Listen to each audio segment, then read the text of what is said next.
마가복음 1장 1절로 8절까지 말씀. 하나님의 아들 예수 그리스도의 복음의 시작이라. 선지자 이사야의 글에 보라, 내가 내 사자를 내 앞에 보내노니 그가 내 길을 준비하리라. 광야에 외치는 자의 소리가 있어 이르되 너희는 주의 길을 준비하라. 그의 오실 길을 곧게 하라. 기록된 것과 같이 세례 요한이 광야에 이르러 죄사함을 받게 하는 회개의 세례를 전파하니 온 유대 지방과 예루살렘 사람이 다 나와 자기 죄를 자복하고 요단강에서 그에게 세례를 받더라. 요한은 낙타 털옷을 입고 허리에 가죽띠를 띠고 메뚜기와 석청을 먹더라. 그가 전파하여 이르되 나보다 능력 많으신 이가 내 뒤에 오시나니 나는 굽혀 그의 신발끈을 풀기도 감당하지 못하겠노라.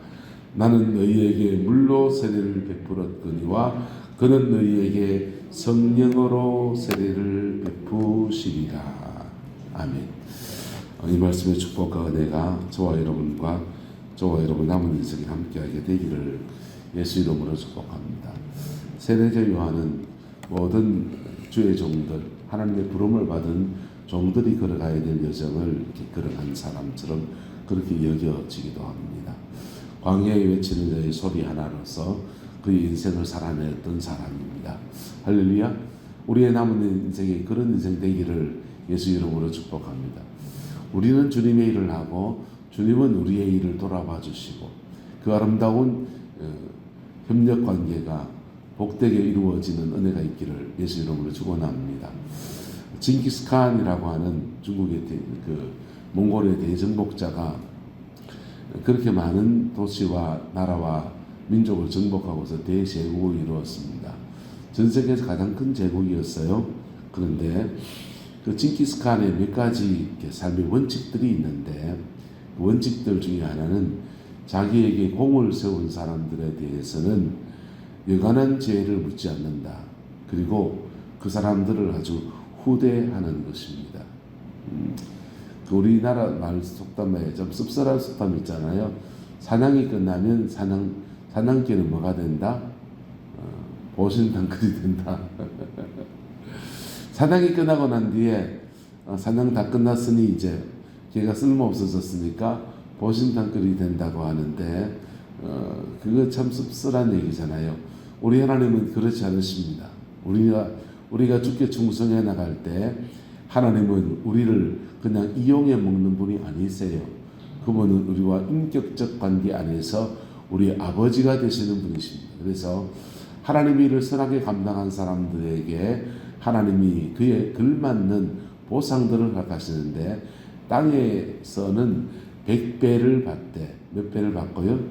100배를 받는데 그가 인생에 심은 것에 100배를 받는데 근데 핍박을 겸하여 받는데요. 그래서 이 땅에서 들어받는 핍박들은 양념입니다. 할렐루야. 그리고 천국에서는요 상을 받지 못할 자가 없다 그랬어요. 그래서 하나님께서 한 곱이 한 곱이 지나가면서 우리를 다루려 했던 여러 가지 사람들이나 여러 가지 사건들이나 또는 그 주의 일을 감당하는 중에 받는 핍박들 속에 너무 매여 있으면 안 돼요. 그것은 양념이거든요. 양념이고 하나님이 100배의 축복을 주십니다. 옆 사람 축복합시다. 100배로 축복하신답니다. 그 100배의 축복 안에는 우리가 마귀에게 빼앗겼던 것을 되찾아주는 것도 있고 그리고 우리가 생각하지 못했던 것들을 주시는 은혜들도 있고 너무나 놀라운 축복들이 그렇게 담겨 있습니다. 신학교 다닐 때 신학교에서 조용히 공부만 하는 친구가 있었습니다. 근오진이라고 조용히 공부만 해요. 자기 형은 총학생 회장하고 막 밖으로 더벌더벌 쫓아다니고 하는데 그 친구는 공부만 해요. 둘 다 동기였습니다. 형이랑 동생이 같은 학년에 입학을 한 겁니다. 둘 다 동기인데 하나는 총학회장하고 하나는 그냥 조용히 공부합니다. 그런데요 참 조용히 공부하는 쌤님인 줄 알았습니다. 신학교 다닐 때 친구들이랑 축구하면서 족구하던 친구들은 사회성이 굉장히 넓고 스포츠 목회한다 그랬던 친구들은 다들 목회를 잘해요. 저는 주로 뭐 했냐, 신문 가판대에서 주로 시사를 지적하는 신문 읽는 사람이었습니다. 근데 목회를 이렇게 전도사 시절을 지내고 부목사를 지내고 담임을 나갈 때가 돼서 이렇게 목회를 해나가는데, 형은 안동에서 노회장을 벌써 했어요. 그리고 안동에서 영향력 있는 목사님으로 그렇게 목회를 해나갑니다. 동생은 대구의 정동교회에 목회를 하는데 목회를 너무 참 잘해요. 쌤님같이 그냥 조용하게 그러더니 근데 전혀 다르게 목회할 때는 너무너무 그냥 진지하고 그 열매가 아름다워지는 겁니다. 그래서 담임 목회를 나갈 때가 될 때 저보다 형들이 담임을 나갈 때는 제가 박수를 쳤습니다. 너무 잘됐다. 형님 축하합니다. 그리고 직접 찾아가서 격려하기도 하고 뭐 그랬었습니다. 근데 근오진이는 나이가 동갑이거든요. 동갑인 친구가 담임을 나갈 때는 왠지 씁쓸해지더라고요. 그리고 그 아이러니하게도 정동교회에 근오진 목사가 담임을 나갈 때 거기에 또 친구가 하나 더 있었습니다. 정동교회 전임준사였던 친구는 박용철이라는 친구인데 그 친구는 새로운 목사님이 오니까 부교육자인데 비켜준다고 그냥 목회지가 없어가지고 그냥 쩔쩔매고 있는 거예요. 그 만감이 참 교차하는 겁니다. 한 친구는 담임 목사로 부임해서 축하해야 되고 한 친구는 그 목회지에서 나와야 되니까 임지를 찾아줘야 되는데 지도 고민하고 나도 고민하고 그리고 저는 왠지 부러워서 씁쓸하고 세 가지 감정이 그렇게 교차하는 것을 느꼈습니다. 근데 그리고 세월이 지나서 10수년, 20년이 지나서 그 친구가 목회하는 것을 보고서 저 친구는 왜 저렇게 하나님의 축복을 받는가, 형제가. 그래 가만히 보니까 그의 아버지가 목사님이셨고 할아버지가 목사님이셨어요. 3대째 내려오는 목회자 가정입니다. 가난하고 어려운 시골교회만 이렇게 돌고 돌면서 주를 섬긴 목회 여정들을 하나님이 축복하셔서 30배, 60배, 100배로 거두게 하시는 아름다운 모습이구나. 그래 되니까 야, 그런 부모 둔 사람은 좀 부럽다. 이런 마음으로 또 바뀌어요.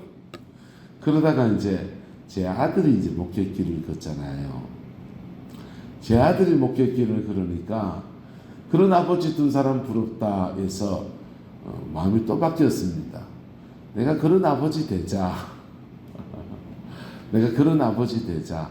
그래서 제 목회 평생의 스스로의 좌우명은 뭐냐 하면 나는 당대 믿음으로 불신자 가정에서 목회를 시작하면서 나는 심는 세대로 가자.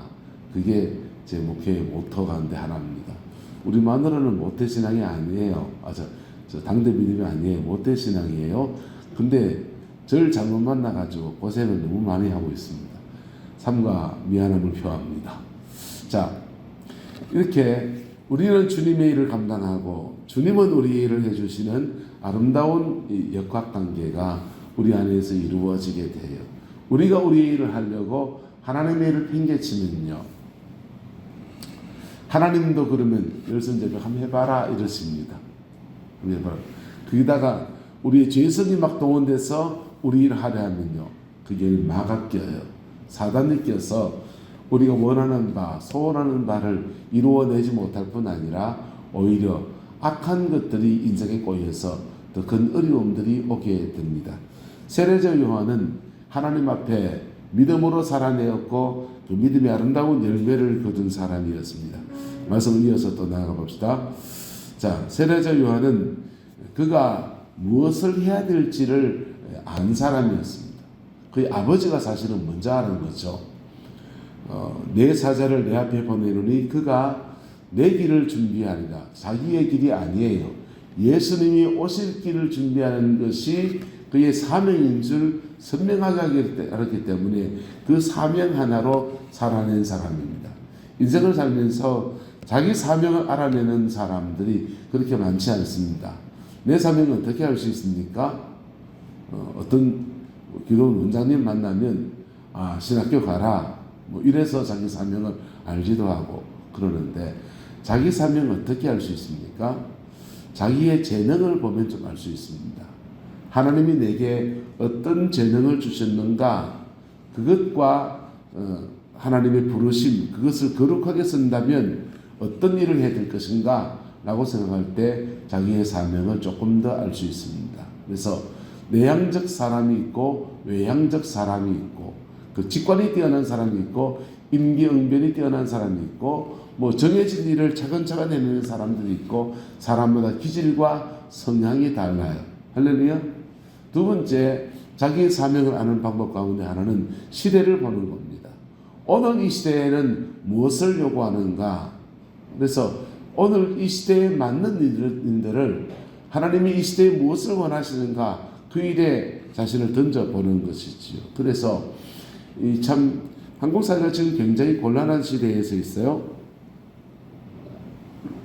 단군 이래로 가장 잘 사는 나라가 되게 됐는데 세상이 너무 급하게 변하고 있습니다. 4차 산업혁명 시대가 되었다, AI 시대가 되었다 해서 전자산업이나 인공지능의 문제나 이런 문제도 있고, 정치적으로도 지금 진보와 보수의 대립이 아주 극단적인 상황까지 지금 가고 있어요. 외교적으로는 더 심각합니다. 미국과 중국이 계속 패권 전쟁을 하고 있어요. 그 전쟁에 와본 와중에서 한국은 선택을 강요당했고, 윤석열 정부는 과감하게 미국에다 배팅을 했습니다. 미국을 선택하는 것은 맞는 얘기입니다. 그런데 그게 리스크, 중국을 놔버린 데 대한 리스크가 너무 큰 거죠. 리스크 관리가 지금 잘 안 되고 있어요. 그런 속에서 지금 또 새로운 신흥강자인 베트남을 향해 가야 되느냐, 뭐 인도네시아가 좀 뜬다 합니다. 인도네시아를 가야 되느냐, 전 세계는 그 세계적인 경랑 속에서 한국 사회 전체가 어디로 가야 될지 길을 모르고 있습니다.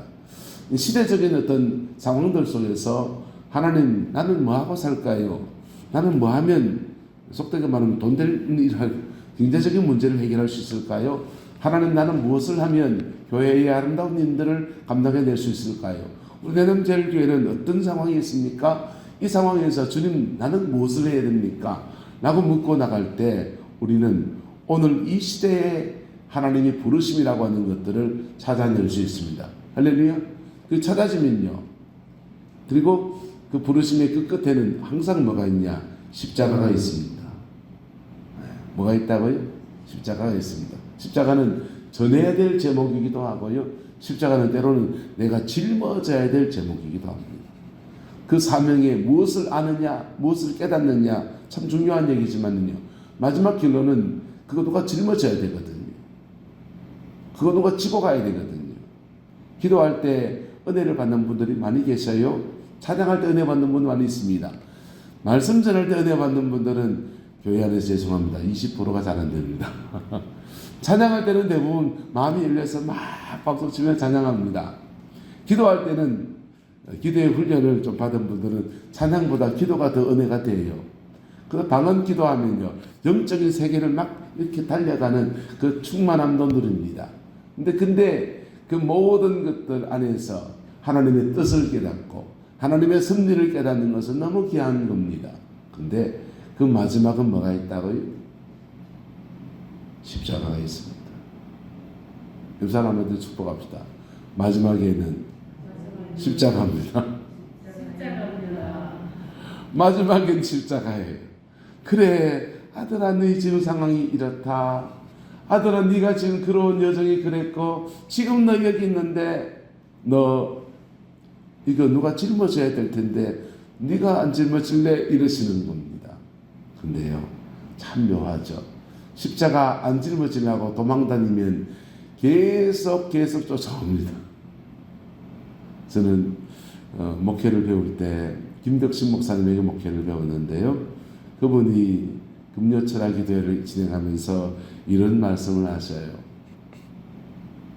이렇게 말씀하십니다. 감탄합시다. 십자가를 지지 않는 십자가는 십자가보다 더 무겁다. 피해 가다가 더 무거운 거 만난다는 거예요. 쓰레기차 피하려다가 똥차에 친다고 하듯이 여러분 여우를 피하려다가 호랑이를 만난다고. 여러분 사람들이 너무너무 장고 고민을 많이 하고 생각을 많이 하는 분들이 계셔요. 그런 분들은요 백화점에 가서 이것저것 다 뒤져보고 다 뒤져보고 그러다가 막판에 몰리면 파자마 입고 나옵니다. 결혼을 준비하는 청춘 남녀들이요 이 남자 저 여자 고르고 그러다가 이 여자는 이래 안 되고 저 남자는 저래 안 되고 코가 높고 누가 높고 눈이 크고 뭐 저쩌고 막 그러다가요 나중에 시간 지나고 나면 자기가 나이가 들잖아요. 그러면요 선택지가 좁아져요.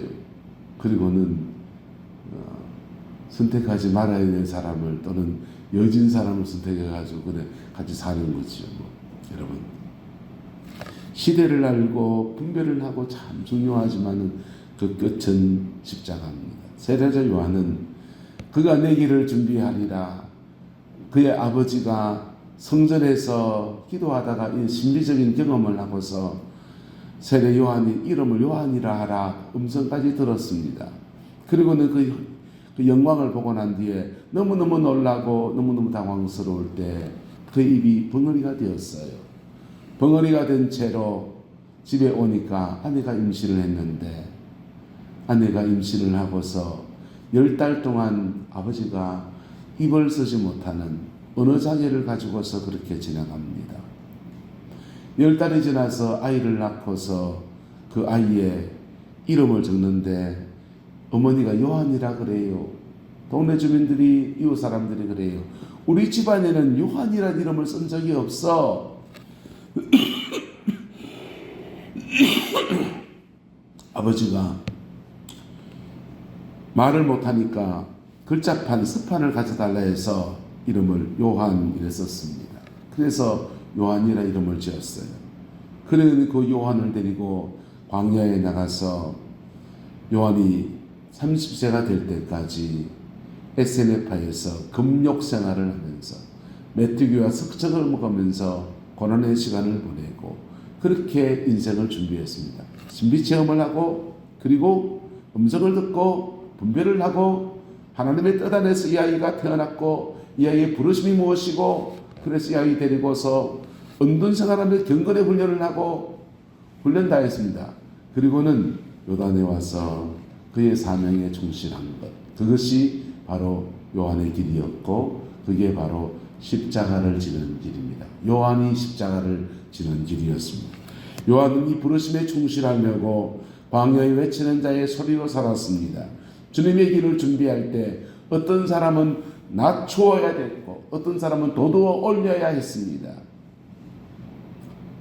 이게 어려웠다니까요.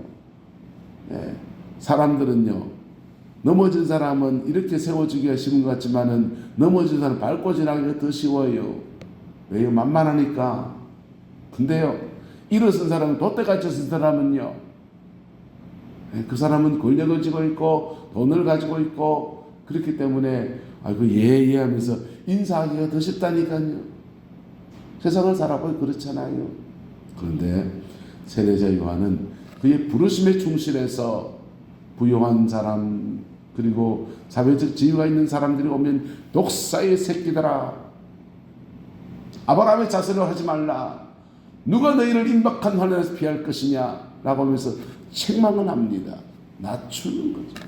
평소에 들어보지 못한 책망을 세례 요한에게 그들은 들어야 됐습니다. 마음이 우욱한 사람은요 열등감과 좌절감과 죄책감에 시달리는 사람들에게는 세례 요한이 하나님이 여러분을 위로하십니다. 주님이 여러분의 목자이십니다. 우리의 수고와 의심과 무거운 짐들을 주님이 다 짊어지십니다 하면서 도둑 올리시는 거예요.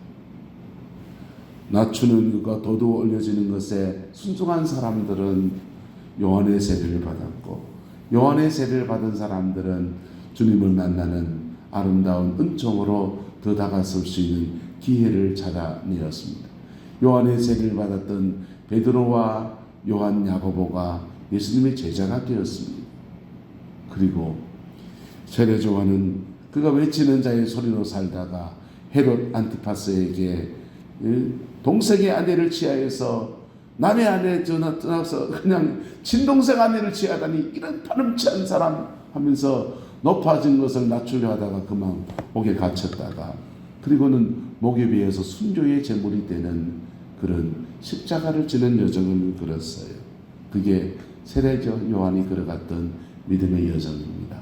여러분, 우리는 주님 안에서 세례자 요한처럼 그 길을 걸어가는 그 여정을 닮아가는 은혜가 있게 되기를 예수 이름으로 축복합니다. 이 새벽에 우리의 우묵한 마음이 있으면 주님이 우리를 만지심의 은혜를 구하면서 하나님 앞에 내 마음을 물같이 쏟아내 나갑시다. 주님 앞에 혹여 교만한 마음이 있다면 그거 낮추어 내립시다.